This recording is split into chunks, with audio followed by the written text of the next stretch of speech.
certaines histoires sont véritablement extraordinaires. Papa, le moteur est en feu!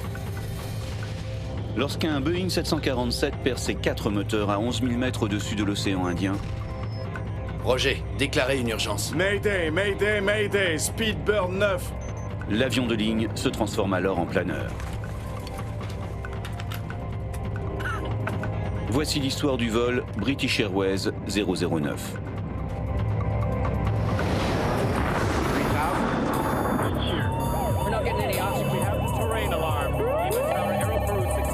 We are in an emergency.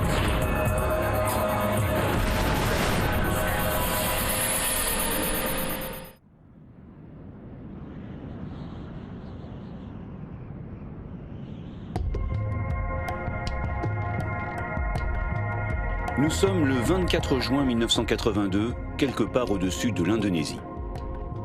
Le vol British Airways 009 est parti de Londres la veille. Et après 2 escales, il vole maintenant vers Perth, sa destination finale en Australie. À bord, 263 passagers, dont Phyllis Welch et sa fille installés dans la dernière cabine, tout au fond de l'appareil. Comment ton héroïne Fanny Price s'en sort-elle? Elle vit un moment difficile à Mansfield Park, mais pour moi, c'est un bon endroit pour y passer quelques heures. Ça ne me dérangerait pas d'y être. Ne t'inquiète pas, maman, on y va. Nous avions déjà traversé au moins 8 fuseaux horaires. Nous étions très fatigués. Nous étions passés par Bombay, par Kuala Lumpur, et nous n'avions pas réussi à beaucoup dormir, voire pas du tout. Et c'était une nuit noire.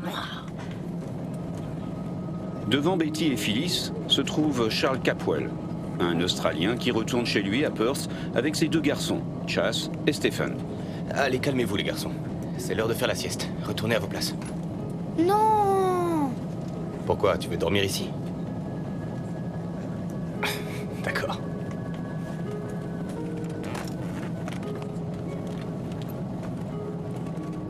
C'était un vol confortable, tout allait bien. Le départ de Londres s'était très bien passé. Et on avait hâte de rentrer à la maison. Les garçons étaient impatients de retrouver leur mère. Je pensais qu'on serait à la maison en 3 heures. On allait prendre un taxi pour rentrer chez nous.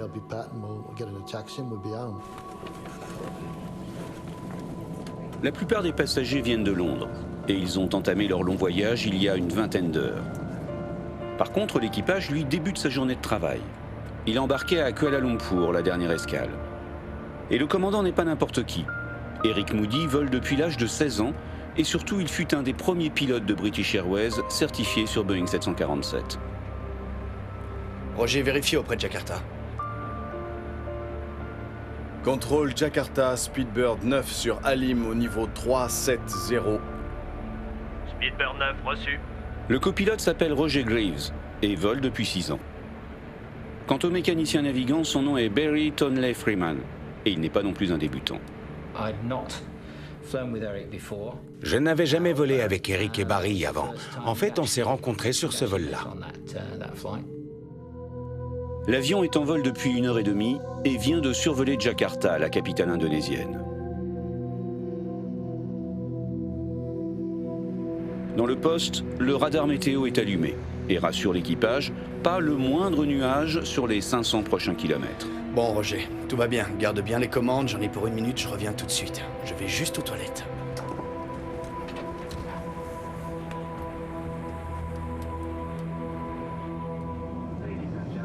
Dans la cabine, plongée dans la pénombre, la plupart des passagers dorment. Et aucun ne remarque la légère brume qui apparaît au-dessus des têtes. À cette époque, les vols étaient fumeurs et elle pourrait passer pour de la fumée de cigarette. Mais l'œil exercé du personnel de cabine suspecte autre chose. Il semble y avoir beaucoup de fumée là-bas. Il n'y a pas de fumée sans feu, et pour un avion en vol, le feu est le pire des ennemis. Peut-être que quelqu'un a fumé dans les toilettes. Allons vérifier. Si un début d'incendie couvre quelque part à bord du 747, il est urgent de le découvrir et de le maîtriser.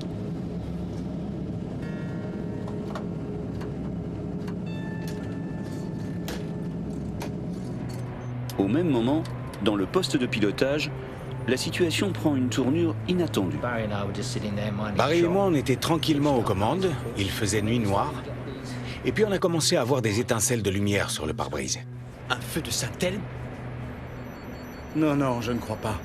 Ça ne peut pas être ça. Les feux de Saint-Elme constituent un phénomène électrique naturel. Ils peuvent apparaître lorsqu'un avion vole à travers un nuage d'orage. Mais ce soir, dans le ciel, il n'y a aucun orage. Quelque chose sur le radar? Non. Non, tout est ok. Je n'aime pas beaucoup ça.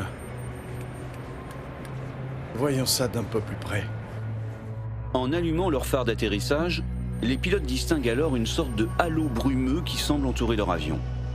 Étonnant, d'autant que l'écran radar reste désespérément vide.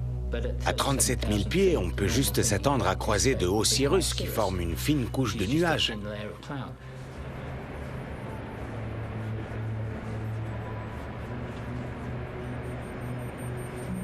Je pense qu'il faut faire revenir le commandant.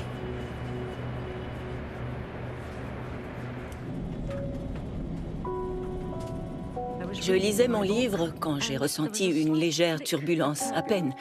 J'ai regardé sur ma gauche où j'avais une très bonne vue sur l'aile. Et à ma grande surprise, elle était entièrement enveloppée d'une lumière blanche brillante. Je me suis remise à lire, mais j'ai fini par réaliser que je lisais sans cesse le même paragraphe, sans en comprendre un seul mot. Je ne savais pas du tout ce qui se passait.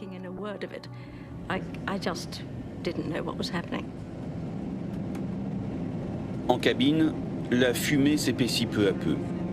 Clairement, il ne s'agit pas de fumée de cigarette, et l'inquiétude monte. D'autant que le personnel de bord a beau chercher, il ne trouve aucun foyer d'incendie. Très bien. Allons voir si les passagers vont bien.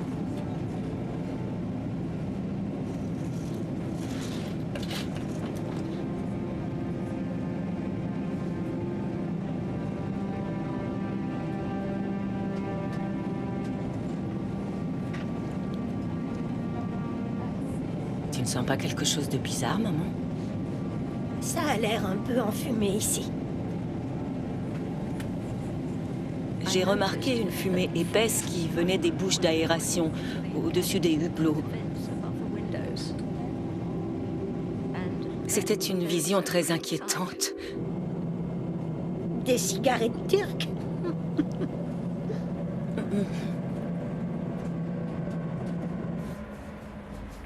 Il y avait une odeur à la fois sulfurique et électrique.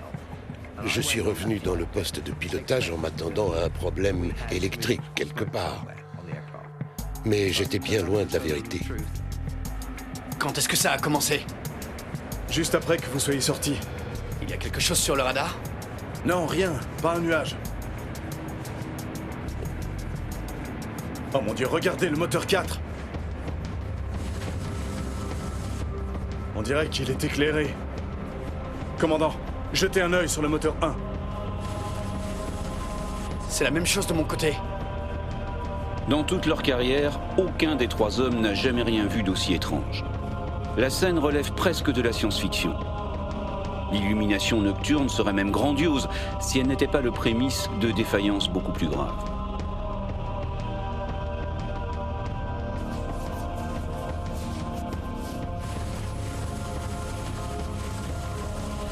Ce grand spectacle lumineux est devenu encore plus intense. En fait, on s'est retrouvé assis là, face à deux plaques de lumière blanche et brillante à la place des pare-brises. À l'arrière, la fumée ne cesse de s'épaissir. Et le personnel de cabine essaie, tout en continuant ses recherches, de masquer sa nervosité pour ne pas inquiéter les passagers.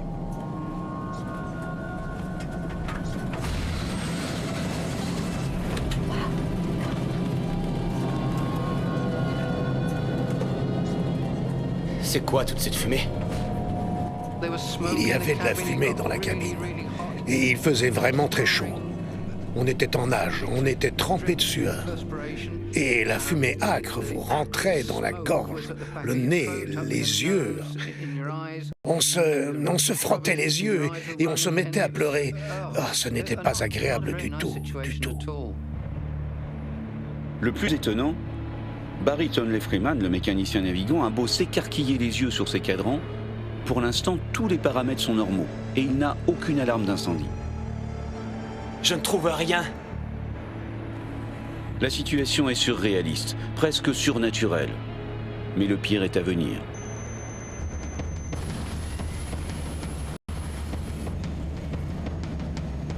Papa! Le moteur est en feu!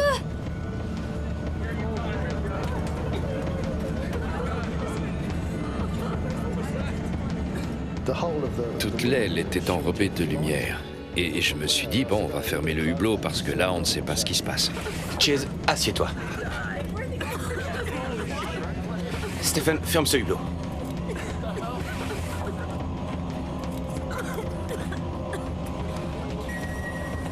Puis j'ai réalisé que quelque chose n'allait pas du tout. Il y avait des flammes énormes qui sortaient des moteurs, oui, et qui faisaient 6 mètres, 8 mètres pour certaines. Ces flammes immenses qui jaillissaient de tous les moteurs. Est-ce qu'elles allaient pénétrer dans l'avion? Est-ce qu'on allait mourir brûlé? Est-ce qu'on allait mourir étouffé? Qu'est-ce qui allait arriver? C'était dû à quoi? Qu'est-ce qu'ils allaient faire? Alors que le feu semble dévorer l'intérieur des moteurs, le réacteur extérieur gauche brutalement s'arrête. Pas de moteur sur le numéro 4. Procédure d'incendie sur le numéro 4. Vérification de puissance. Fait. Manette des gaz. Fermé. Levier de démarrage. Éteint. Quand un moteur tombe en panne, on exécute la procédure adéquate pour le couper ou pour le redémarrer. Ainsi, quel que soit l'équipage avec lequel vous volez, la procédure reste la même. Étonnamment, les instruments ne détectent toujours aucun signe d'incendie. Les passagers, eux, sont terrorisés par les longues flammes qu'ils voient jaillir de l'arrière des moteurs. Je ne pouvais pas voir les moteurs de là où j'étais assise. Je pouvais seulement voir l'espace derrière les moteurs. Et il y avait là suffisamment de lumière pour que je comprenne que l'avion était vraiment en feu. Nous étions en difficulté. Même à leur âge, ils savaient que nous étions en très mauvaise posture. Et ils me regardaient, avec l'air de dire « Qu'est-ce qu'on fait maintenant, papa ?»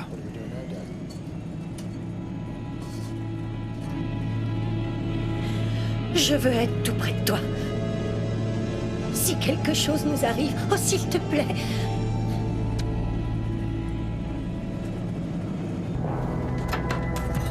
Le personnel de bord commence à ranger tout ce qui traîne dans les galets, là où on prépare les repas. En prévision d'éventuelles turbulences, tout le monde doit être attaché et chaque objet arrimé. Ne vous inquiétez pas, c'est juste un frottement. Je leur mentais parce que je ne voulais pas qu'ils soient aussi angoissés que je l'étais. Je ne pouvais pas y croire. Et pourtant, je ne pensais qu'à ça pendant que je bavardais avec les passagers, avec l'équipage, et que je m'entendais dire « Oh, il n'y a rien à craindre, c'est juste un petit problème mécanique, de rien du tout. »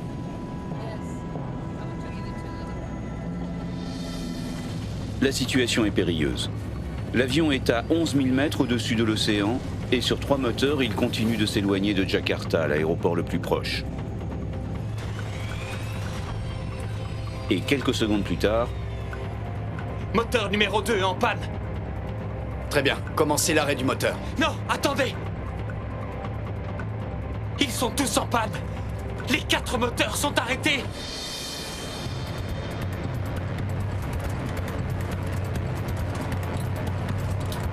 Les 3 autres se sont arrêtés presque immédiatement.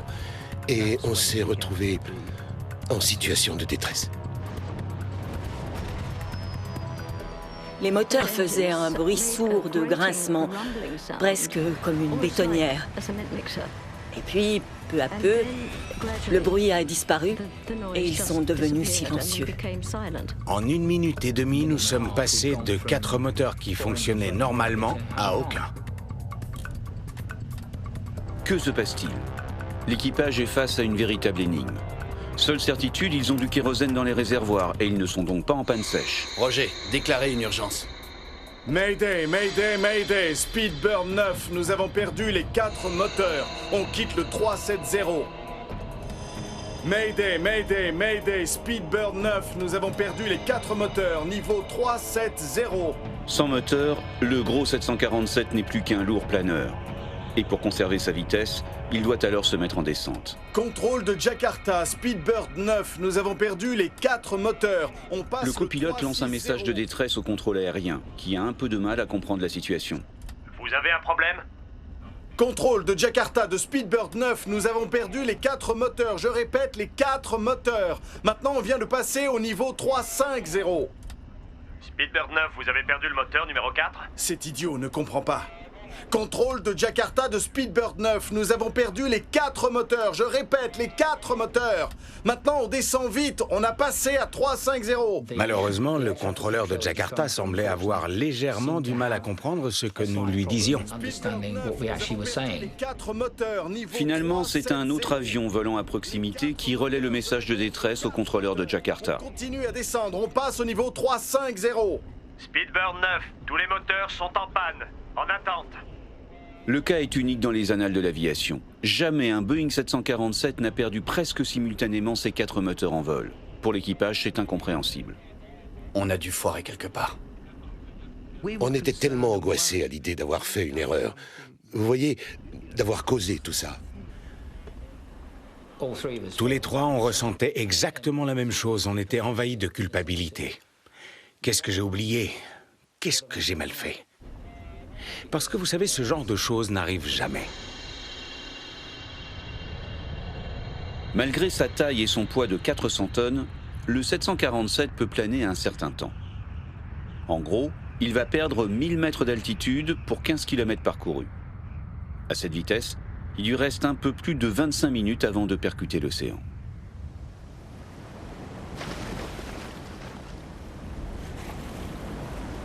Quand tous les moteurs s'arrêtent, vous passez en mode manuel. Évidemment, on avait fait cet exercice en simulateur de nombreuses fois. Quand ça vous arrive pour de vrai, tout va très bien tant que cela correspond à ce que vous avez appris au simulateur. Or là, ce n'était pas du tout le cas. De fait, une difficulté supplémentaire apparaît. Contrairement au simulateur où le pilote automatique se désengage à l'arrêt des moteurs, dans la réalité, bizarrement, il demeure enclenché. On était tous les trois très perturbés.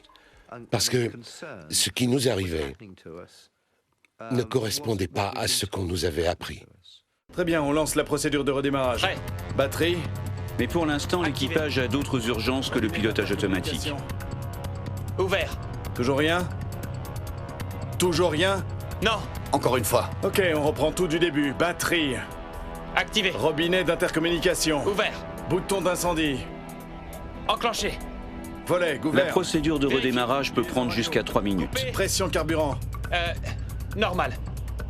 Commande volet. Compte tenu du temps qui leur reste avant de toucher l'océan, l'équipage n'a droit qu'à 7 ou 8 essais. Non. Encore une fois, messieurs. Ok, à nouveau du début. Batterie. Activé. Robinet d'intercommunication. Ouvert. Bouton d'incendie. Enclenché. En passant la barre des 10 000 mètres d'altitude, le commandant décide de modifier sa route pour tenter de rejoindre l'aéroport le plus proche, celui d'Alim, dans la banlieue de Jakarta. Même s'il sait que sans moteur, ses chances d'y parvenir sont nulles. Jakarta de Speedbird 9, virage à gauche pour le 300, retour sur Alim. Speedbird 9, le radar ne peut pas vous voir. Affichez 7700. 7700, c'est le code de détresse à afficher sur le transpondeur. Jakarta de Speedbird 9, nous affichons déjà 7700. Visiblement, le transpondeur ne marche plus.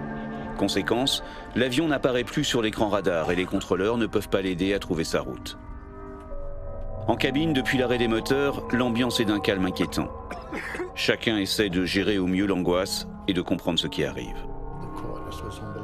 Le silence était hallucinant. On était dans un avion sans moteur, sans rien. C'était tellement étrange, vous savez, presque surréaliste. Comme si on était suspendu dans l'espace. Tout ce qu'on entendait, c'était ce calme et quelques gémissements de personnes vraiment terrifiées.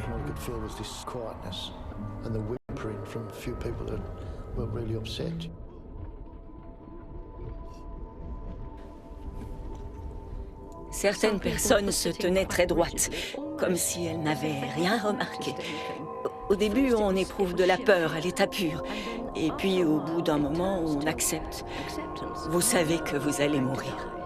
Nous savions que nous allions mourir. Qu'est-ce qui se passe? Quel est le problème? C'est juste une défaillance technique. Je suis passé par bien pire, croyez-moi. Tout ira bien. Je pense que si je m'étais assis pour prendre conscience de ce qui était réellement en train de se passer, je n'aurais jamais pu me relever. Un steward est venu vers nous et il a dit « Mesdames, est-ce que tout va bien ?» Oui, on a dit « Nous allons très bien », ce qui était un mensonge absolu. Mais c'était comme ça. Il était absolument vital de ne pas paniquer. Dans le poste, la situation ne s'arrange pas.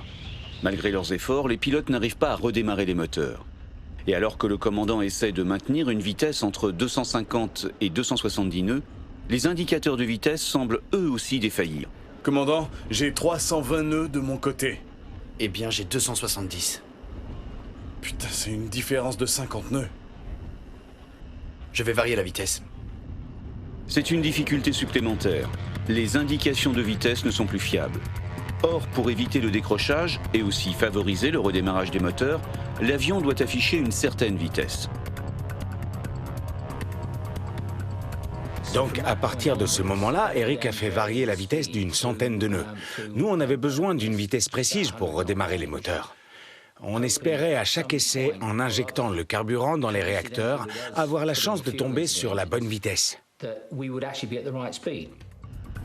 Pour modifier la vitesse, le commandant est repassé en pilotage purement manuel. À partir de là, il va pouvoir accélérer ou ralentir simplement en poussant ou en tirant sur le manche. Évidemment, ces mouvements de montagne russe ne sont pas très discrets pour les passagers. À un moment, l'avion a commencé à bouger de façon étrange. Il semblait grimper en flèche, puis piquer vers le bas. C'était la sensation qu'on avait, et les montagnes russes étaient si violentes qu'on avait l'impression que l'avion allait casser. L'avertissement de pression, capitaine, nous sommes à 10 000. L'avertissement de pression, c'est pas censé faire ça. Et là, une alarme a retenti. Ça ne nous était jamais arrivé au simulateur. Ça nous a complètement surpris. Les moteurs servent également à maintenir la pressurisation de la cabine. Comme les moteurs étaient à l'arrêt, l'air n'était plus propulsé dans la cabine qui commençait à se dépressuriser. Or, avec la dépressurisation de la cabine, le niveau d'oxygène commence à se réduire dangereusement. La respiration est de plus en plus difficile. Les pilotes ont des masques à oxygène individuels qu'ils doivent mettre en cas de dépressurisation. Mais nouveau problème, celui du copilote ne marche pas. Mon masque à oxygène, oui. Ça, c'était un problème dont je me serais bien passé. Il était rangé au-dessus de ma tête. Et quand j'ai tiré dessus, le masque et le tube se sont séparés. Le commandant est face à un choix difficile. S'il continue à descendre lentement, le copilote risque de sombrer dans l'inconscience par manque d'oxygène. J'ai dit, si on descend à 20 000 pieds, rapidement, on pourra tous enlever nos masques à oxygène et on pourra se parler normalement. En fait, nous avons dû augmenter la vitesse pour descendre rapidement. Ce qu'on n'aurait jamais fait dans ces circonstances si on avait eu le choix. Alors j'ai piqué et on a perdu environ 6 000 pieds en 1 minute. La dépressurisation est telle qu'elle finit par déclencher la descente automatique des masques à oxygène en cabine. Des trucs sont tombés du plafond. Ils pendouillaient devant nous. Stephen avait bien le sien, mais Chase avait trop tiré dessus. Et il l'avait débranché. Donc j'ai fait en sorte que Chase ait de l'oxygène. J'avais vu des films sur des avions, et croyez-moi, quand ça se produit, vous êtes dans un sérieux pétrin. Aide-moi. Voilà, c'est bon, respire normalement, maman, pas profondément. Respire calmement. Les masques à oxygène sont descendus et nous les avons mis comme cela avait été décrit lors de la démonstration de sécurité que nous avions heureusement suivie au début du vol. Mais il me semblait que l'apport d'oxygène ne fonctionnait pas. Est-ce que le tien marche? Non, il n'y a rien qui sort. Le chef de cabine tente de fournir quelques explications aux passagers. Mais faute d'électricité, le système de sonorisation ne fonctionne plus.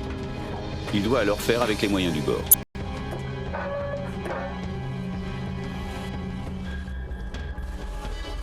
Vous m'entendez? Nous avons un petit problème avec le système de sonorisation. Donc, si vous voulez bien, placez vos masques sur votre bouche et votre nez et respirez normalement. Tout va bien se passer. Alors que les passagers se débattent avec leur masque à oxygène, le commandant voit les minutes s'écouler.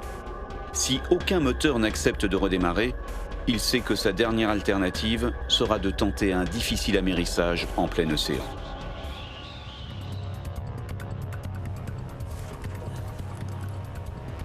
Dans ce cauchemar, enfin une bonne nouvelle.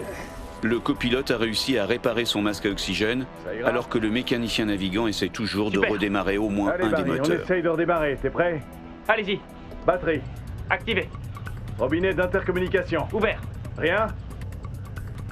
Allez, rien du tout? Non. Bon, très bien, on recommence du début. Batterie. Activé.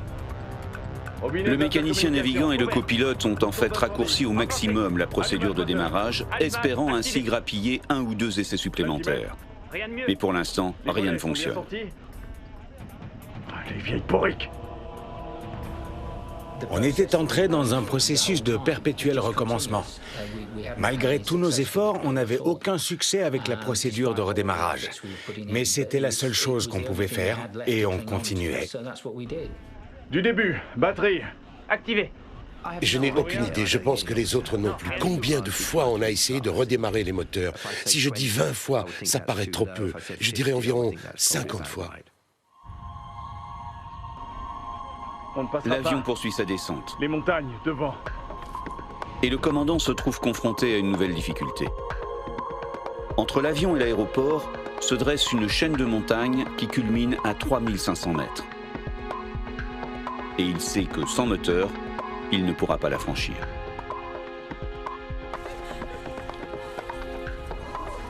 Avec ce taux de descente, il ne leur reste plus que quelques minutes. Le commandant décide alors de s'accorder encore une ou deux tentatives de démarrage avant de reprendre le cap vers l'océan pour tenter un amérissage. Très bien. On a quelque chose? Ça ne redémarre pas. Je savais bien que c'était tellement difficile de faire amérir un avion, même dans les meilleures conditions. Je me suis dit, bon, on n'a pas les meilleures conditions et je ne l'ai encore jamais fait. Dorénavant, les passagers s'attendent au pire.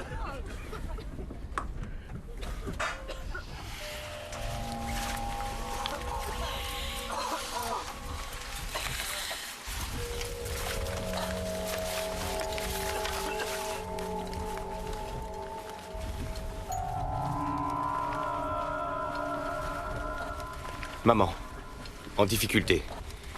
Avion va s'écraser. Ferai de mon mieux pour les garçons. Nous t'aimons. Désolé, papa. Je pensais qu'on allait se cracher dans l'océan. Et je me suis dit que si elle recevait ce mot, vous voyez, elle aurait su que nous avions pensé à elle jusqu'à la fin. Et que nous avions fait tout notre possible. On va être brûlé vif ou étouffé par la fumée, ou bien l'avion va se briser et on sera projeté dans l'espace, ce qui était ma plus grande frayeur. Ou bien encore on va couler dans la mer et se faire manger vivant par les requins. Ou on va percuter une montagne. Oh oui, allez, crachons-nous vite sur une montagne pour que ça finisse. Eh bien, ça ne redémarre pas. Très bien, du début, batterie. Activé. Robinet d'intercommunication. Ouvert. C'est l'heure de vérité. Le commandant doit choisir. Soit il poursuit sa route droit vers un obstacle infranchissable, soit il fait demi-tour et retourne vers la mer. Je ne sais pas nager. Je ne savais pas nager non plus, alors je me suis dit que j'étais condamné. Et j'ai juste espéré que l'un des passagers pourrait aider les deux garçons à s'en sortir. Eh bien, quelque chose? Non. Très bien, du début, batterie. Activé. On avait très peu de chances d'arriver à redémarrer les moteurs avant d'être obligés de virer pour amérir, parce qu'on n'allait plus avoir l'altitude nécessaire pour franchir les montagnes de la côte sud de Java. Je ne me souviens pas, je ne sais pas nager. Non, maman, on n'en arrivera pas là. Levier de démarrage. Coupé. La pression du carburant. Ah, disponible. Allumage sur veille. Et puis soudain, le miracle. Le moteur numéro 4 redémarre aussi brutalement qu'il s'était arrêté. Tout à coup, c'était comme si quelqu'un avait donné un coup de poing sous l'avion. Et puis j'ai réalisé que c'était peut-être un moteur. C'était un grondement. Quand on démarre un moteur de Rolls-Royce, ça fait un grondement sourd, voyez-vous. Et c'était merveilleux à entendre. Mais l'avion n'est pas tiré d'affaire pour autant. Un 747 peut certes voler sur un seul moteur, mais la puissance n'est pas suffisante pour reprendre de l'altitude et franchir les montagnes.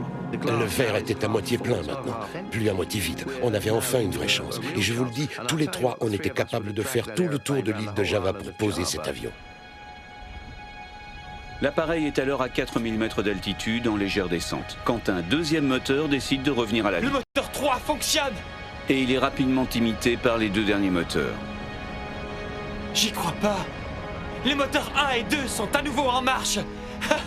C'est incroyable. Le 747, réduit quelques instants plus tôt au statut de planeur, a retrouvé sa pleine puissance. J'ai réalisé qu'on allait pouvoir arriver, pas à Perth, mais dans un aéroport. C'était tout ce qu'on voulait. On voulait revenir sur la Terre et faire à nouveau partie des vivants, parce que quand on était là-haut, on était morts. Jakarta de Speedbird 9, ça y est, nous sommes enfin de retour.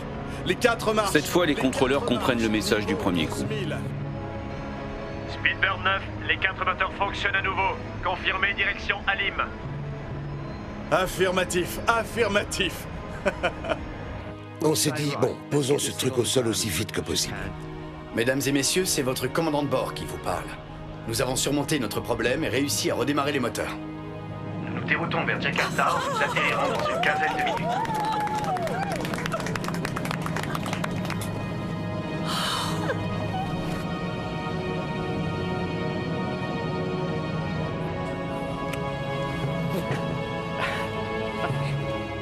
Le commandant décide aussitôt de reprendre de l'altitude pour franchir en toute sécurité le relief montagneux qui le sépare de la piste. Mais alors que l'avion est en montée, brutalement, les inquiétantes lumières réapparaissent. Dès que nous avons atteint les 15 000 pieds, les feux de Saint-El ont recommencé. Et je n'étais plus si bête. Et je me suis dit, il faut se tirer vite fait. Et avant qu'il n'ait le temps de réagir, l'infernal enchaînement repart de plus belle. Le moteur 2 pompe! Oh non, pas encore! L'avion tremblait de partout, il faisait juste bam, bam, bam. L'ambiance dans la cabine était très tendue et très silencieuse. Je pense que très peu de gens parlaient, mais qu'il y avait beaucoup de prières. Le phénomène de pompage est de plus en plus violent sur le moteur 2. Le commandant décide alors carrément de couper le réacteur. Commencez la procédure d'arrêt. Vérification de puissance et vitesse. Éteint. Levier de poussée. Fermé. Eh bien, nous étions réticents à le faire, comme vous pouvez probablement l'imaginer. Mais le fait est qu'on était revenu sur 3 moteurs. Je ne suis pas un froussard, mais quand vous avez eu 4 moteurs en marche, puis plus un seul, quand vous avez réussi à relancer les 4, eh bien, montrez-moi un pilote qui va vite couper un moteur parce qu'il a peur que les 3 autres s'arrêtent à nouveau. Jakarta de Speedbird 9, quittons 150 pour 120. Nous sommes maintenant sur 3 moteurs.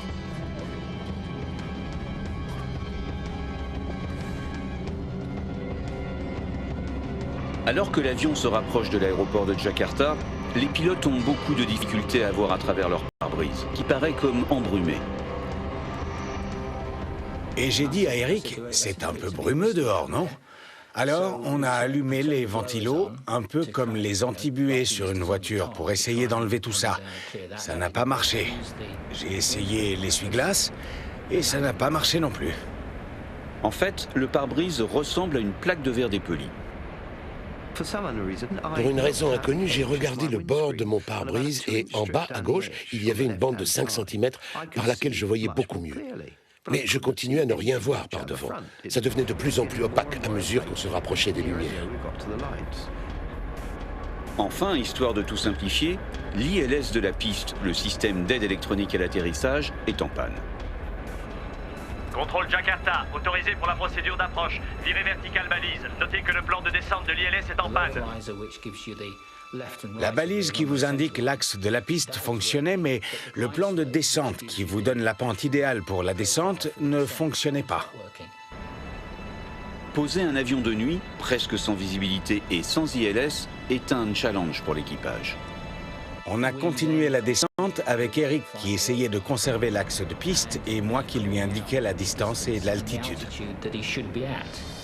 300 pieds, commandant. Il adaptait sa vitesse de descente en fonction des indications de distance et d'altitude que je lui donnais.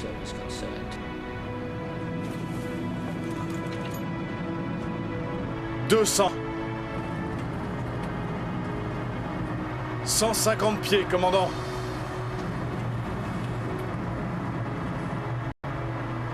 100 pieds. 50 pieds. 30 pieds. On y est, ma chérie. On s'est posé.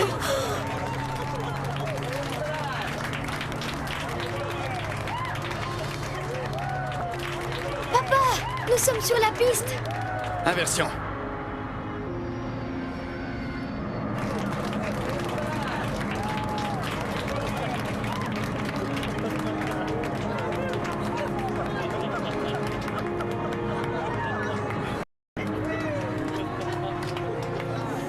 90 nœuds. 80 nœuds.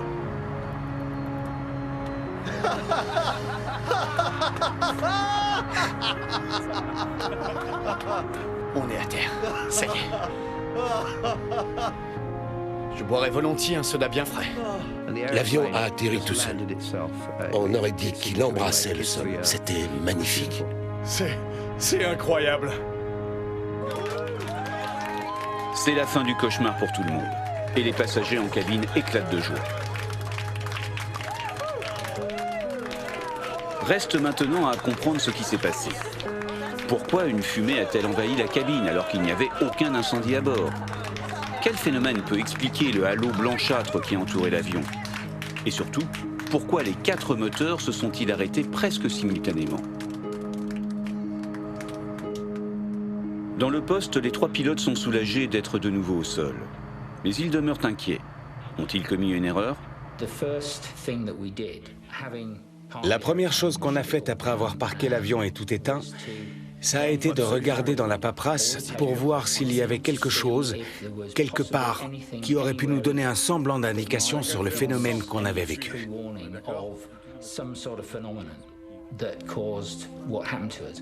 Ça va nous revenir.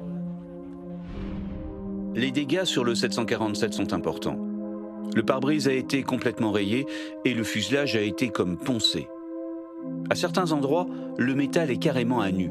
Toute la peinture est partie. L'équipage doit attendre le lever du jour pour se rendre réellement compte des dommages. Nous y sommes retournés le lendemain pour le regarder en plein jour. Il avait perdu son lustre et à certains endroits, il avait été comme sablé tellement fort que tous les autocollants et la peinture étaient partis. Mais le pire est apparu quand ils ont démonté les moteurs. Les moteurs sont des Rolls-Royce de construction anglaise. L'enquête est confiée à Malcolm Grayburn, un ancien ingénieur. 3 des moteurs ont été déposés à Jakarta à la suite de l'incident et ont été envoyés par avion cargo à Heathrow, à Londres, puis transportés en Galles du Sud, où les moteurs ont été en fait démontés en plusieurs parties.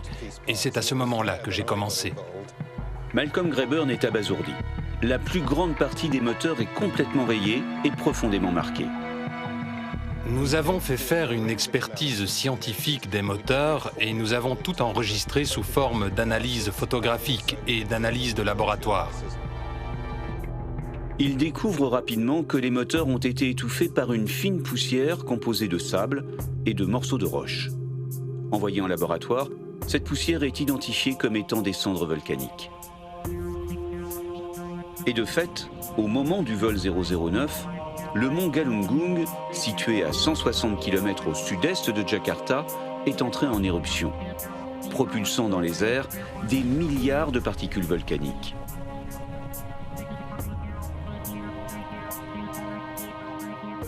Tom Casadevall, le directeur de la Commission géologique américaine, connaît bien le volcan Galunggung. L'Indonésie est le pays le plus volcanique au monde. Il y a plus de 130 volcans en activité, ce qui veut dire que leur première éruption date de plusieurs milliers d'années. L'éruption de Galunggung a été très forte au début des années 80. Elles ont été de plus en plus puissantes en avril, mai et juin 1982. Au sol, les dégâts furent aussi très importants. Plus de 60 000 personnes ont dû être évacuées. La nuit du vol 009, le volcan a connu une nouvelle et violente éruption.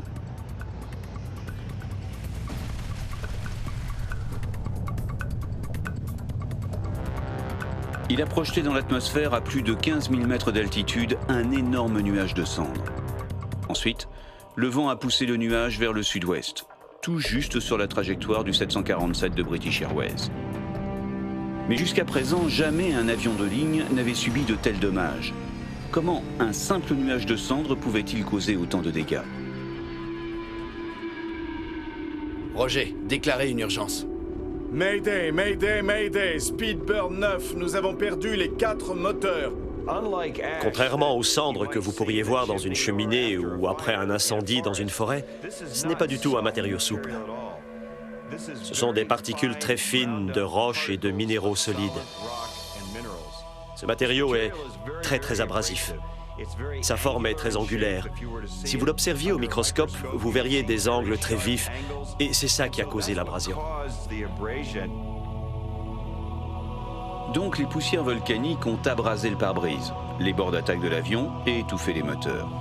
Mais comment expliquer les autres phénomènes comme le halo lumineux ou la fumée? Rappelez-vous que l'avion se déplace à près de 900 km/h au moment où il pénètre dans ce nuage. Bien que ce matériau soit très fin, il est suffisamment dur pour provoquer une abrasion et un frottement sur les parois. À haute altitude, l'environnement est très sec et ce sont les frottements qui produisent ces lueurs qu'on appelle feux de Saint-Elme. Ce phénomène électrique a également perturbé les transmissions radio entre l'équipage et le contrôle. Speedbird 9, vous avez perdu le moteur numéro 4? Une partie de la cendre volcanique, aspirée par les moteurs, s'est également retrouvée dans le système de ventilation. C'est elle qui a généré la fumée en cabine. Vous êtes passager, vous regardez par la fenêtre et tout à coup, vous êtes en train de respirer du soufre, un air sulfureux. Et c'est un choc, une sensation de choc.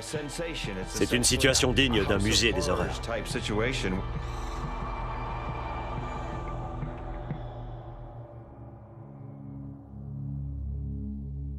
Mais la pire des conséquences demeure évidemment l'arrêt des 4 moteurs. Que s'est-il passé? Un turboréacteur à double flux fonctionne en aspirant d'énormes quantités d'air, qui vont être fortement pressurisés dans le compresseur, avant d'être mélangés à du carburant et enflammés. La réaction qui s'ensuit génère la poussée et permet à l'avion de voler. Les températures dans la chambre de combustion où cette cendre est passée sont d'environ 2000 degrés centigrades. Et les cendres volcaniques que nous connaissons fondent à environ 1300-1400 degrés. Lorsque les poussières volcaniques presque à l'état liquide arrivent dans le cœur du réacteur, elles se refroidissent légèrement, se transformant en substance collante. C'est cette substance qui a étouffé les moteurs. Nous avons eu une perturbation fondamentale de la circulation de l'air dans le noyau principal du moteur, ce qui a provoqué un pompage. Et les moteurs se sont éteints. C'était la cause du problème. Le phénomène de pompage se produit lorsqu'un réacteur ne fonctionne pas correctement. Papa, le moteur est en feu! Dans le cas du vol 009, il y avait trop de carburant et plus suffisamment d'oxygène. Pas de moteur sur le numéro 4! Procédure d'incendie le numéro 4. Les flammes que les passagers ont vu sortir de l'arrière des réacteurs étaient la conséquence directe de ce phénomène. La combustion du carburant se poursuivait à l'extérieur des moteurs, jusqu'au moment où les réacteurs se sont étouffés.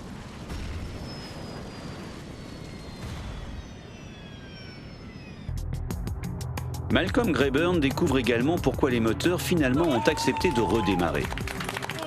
À la sortie du nuage de cendres volcaniques, avec les moteurs à l'arrêt, donc refroidis, la poussière s'est suffisamment solidifiée pour permettre aux moteurs de redémarrer. Les moteurs ont en effet réussi à expulser une partie de la cendre solidifiée, ce qui finalement a permis leur redémarrage. Le moteur 4 fonctionne. Notre expérience a beaucoup servi pour la formation des pilotes. Maintenant, ils savent interpréter les signes de la présence d'un nuage de cendres, comme l'odeur de soufre ou de la fumée dans la cabine, ainsi que, en vol de nuit, les feux de Saint-Elms, provoqués par la friction électrique sur les bords d'attaque de l'avion.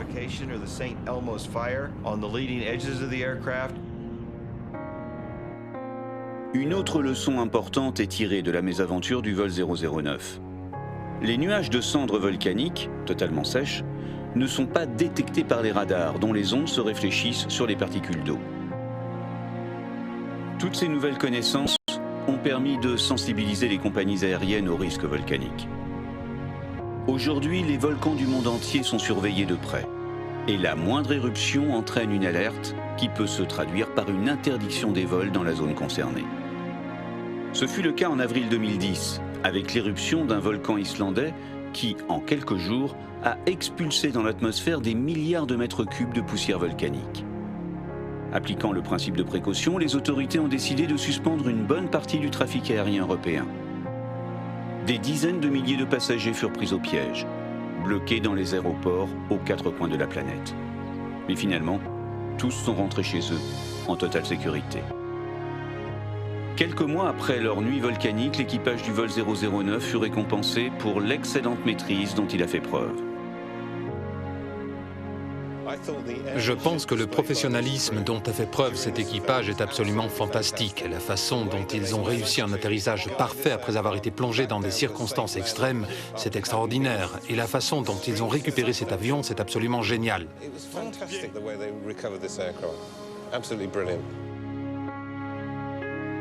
Les passagers du vol 009, eux, n'ont rien oublié de leur étrange et terrifiante expérience. Betty Toutel en a même fait un livre. C'était un événement unique dans l'histoire de l'aviation. Et il m'a paru absolument vital de le mémoriser. Et j'étais en train de me demander qui allait bien pouvoir le faire quand je me suis dit que j'allais l'écrire moi-même. Et pour Betty, le destin ne s'est pas arrêté là. Depuis, elle a épousé John Ferguson, qu'elle avait rencontré sur le vol 009. 2 jours après l'accident, Charles Capwell et ses 2 fils sont finalement rentrés chez eux en Australie. Aujourd'hui, 30 ans plus tard, Chas et Stephen vivent toujours à Perth. Ce n'était pas encore notre heure, voilà tout. À partir de ce jour-là, ma vision de la vie a changé. Quand votre heure vient, il n'y a rien à faire, sauf espérer. Nous avons gardé espoir et nous nous en sommes sortis. En 1983, le commandant Moody, avec un humour tout britannique, a créé le club de planeurs de Galunggung. Et de fils en sont devenus membres tous les occupants du vol 009, passagers comme hôtesses, stewards et pilotes. Aujourd'hui, 30 ans plus tard, les survivants du vol 009 sont toujours en contact.